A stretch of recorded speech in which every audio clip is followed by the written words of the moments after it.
My name is Erickson Harrell. I'm the officer that refused to remove his mask when asked to by the police department.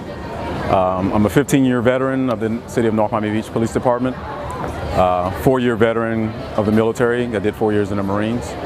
And yeah, I've been thrown into the spotlight.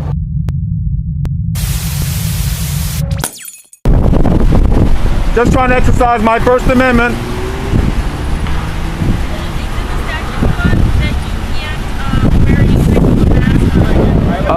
The whole, the Guy Fawkes Mask, the anonymous mask, I realize there's a group of people out there, there's a culture that recognizes the mask as a form of protest, as a form of activism. So I put the mask on. I was standing out in the corner one day wearing the mask, and another gentleman saw me at the time, and he pulled over and actually joined me because he recognized the mask. He had his mask in the car, and that was the point I'm trying to make, that it's a culture. I work the night shift.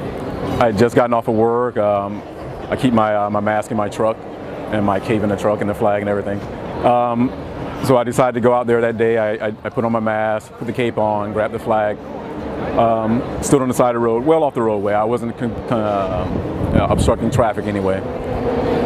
No more than 15 minutes on the scene, the first officer showed up. She told me she didn't want me standing there. She wanted me to leave, and I refused. At that point, I guess, she felt like I was challenging her, and she wanted to, show me who was boss, I guess. I explained to her the statute under the Florida state law that 876.12, the statute she charged me with, was not put into place for peaceful protests. Individuals out on the side of the road just trying to express their First Amendment right. Her supervisor showed up, and at some point, I guess they decided to arrest me for refusing to take the mask off and refusing to identify myself. I read a couple of articles where they thought I was part of this larger protest, and in actual reality I was alone at the time. So I was a soldier of one. I like that commercial. I only identified myself as a police officer after the fact because I didn't want to have the preferential treatment where they didn't arrest me because they said, "Oh, you're a police officer." I wanted to demonstrate that, hey, I'm just like you, I'm just like everyone else. I want to be respected. I want my rights to be respected regardless of who I am. All right, so how are you doing? Ray, you don't mind my record, do you? No, you can record all you want. I'm going to have to ask you to take the mask off, though. Under what statute? There's a statute. I was merely trying to exercise my First Amendment right.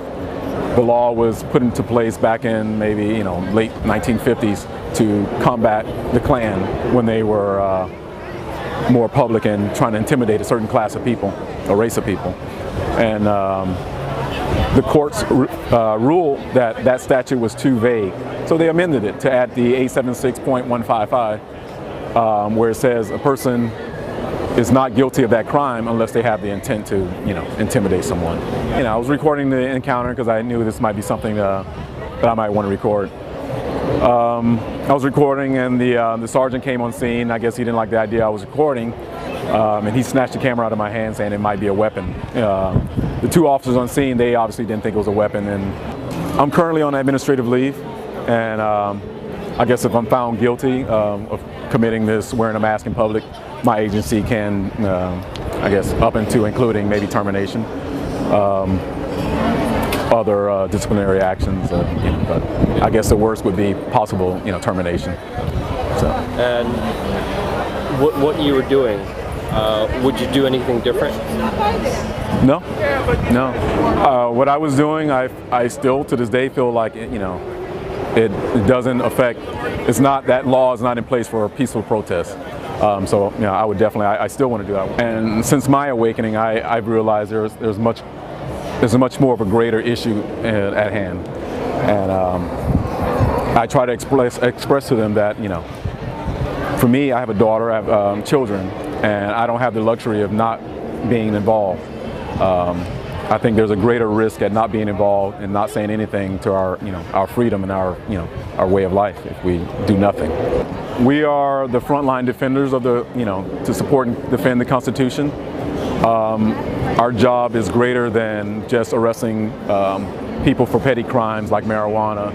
Our job is greater than writing tickets for speeding. Our job is to protect the unpopular speech, the First Amendment, the Fourth Amendment. And I would just implore them to get involved and turn off the television, turn off the sports, and really live for the oath that they took an oath to, their city, their country. I think fear keeps a lot of people back from doing what they do, and for me, I've lost my fear. Now that I realize there's a war coming, and we're in the midst of it, and I no longer can be afraid. So, it's time to fight.